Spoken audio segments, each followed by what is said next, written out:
to the nurses and the healthcare heroes all over the globe.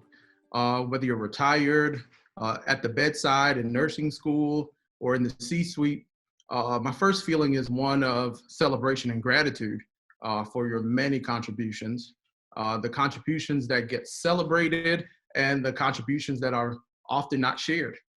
Those are the embodiment of our profession, a profession that we love, healthcare.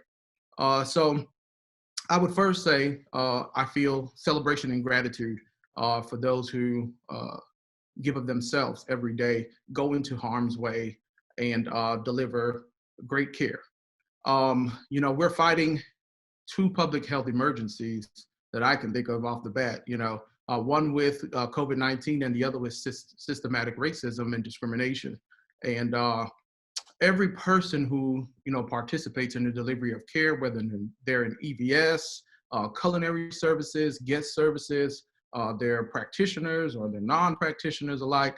I want you to know that you are necessary to these fights. For majority of us, whether you're working from home or you're working in an office or in a hospital, if you are encounter people of African American descent or just minorities in general, Hispanics, Latinos, Asian Americans, I think it's important that we hear everyone out, right? Hear both sides of it. You remove your personal feelings and just listen. I think the issue is that people have their own notions about what race and racism means. And just having a conversation and being open-minded changes things. I think that changes opinions. I think the most important thing is to speak the truth, and speak the truth to ourselves and speak the truth to others, whether it be in our families or professions. As there's lots of things going on in the world today, and I think what's giving me hope is looking at things with fresh, new, and truthful eyes. For example, like we'll talk about making the world a better place starts with us recognizing what we need to do better. And so for myself, as we were talking about, specifically if you look at like something like the opioid crisis, I as a nurse, I give patients meds every day. We take care of their pain in an honest way, right? So the crisis happens, but we are part of that. Recognizing that I myself are part of the problem and I can be part of the solution gives me some hope. And I think that's a first way of seeing how we can change many things, whether it be making COVID treatments better or dealing with the racial injustice that have happened in this country. Is recognizing that we all play a part in it and we all can make it better. Be forgiving of yourself and be mindful of that you have to think about yourself first and give to yourself abundantly so that you can continue to give abundantly to others. And just be forgiving when you experience those times when there's a loss, and we're experiencing lots of losses right now in this pandemic. Just be forgiving and understanding to yourself, and remember to replenish yourself so that you can give to others.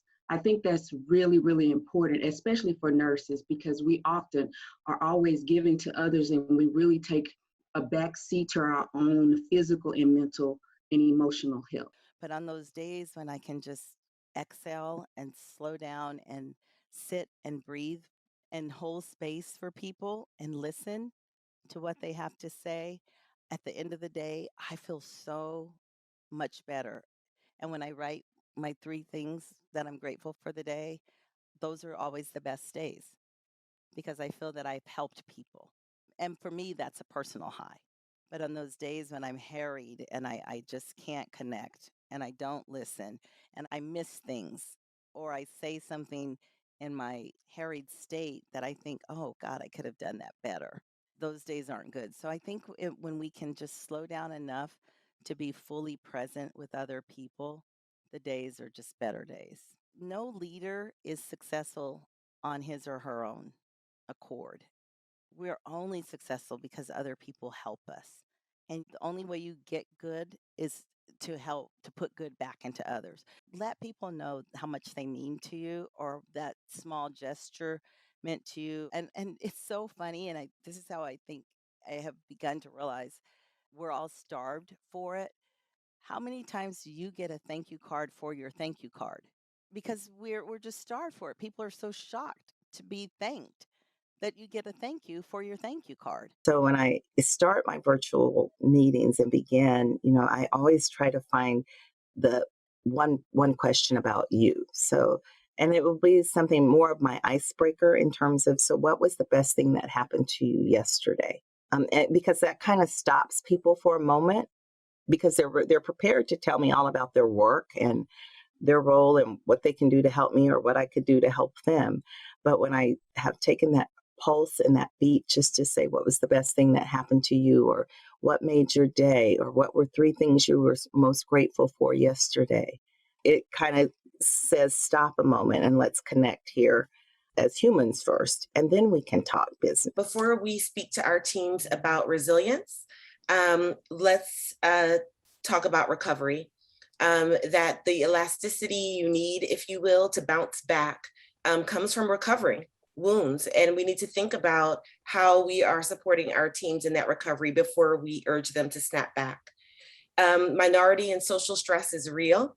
We need to be at another level in our DEI maturity in organizations to embrace the reality of those stressors and to intervene with intention and with specificity, and that it's okay to reach out to people based on their unique lived experiences and vicarious experiences and intervene directly. It is not partial to do so.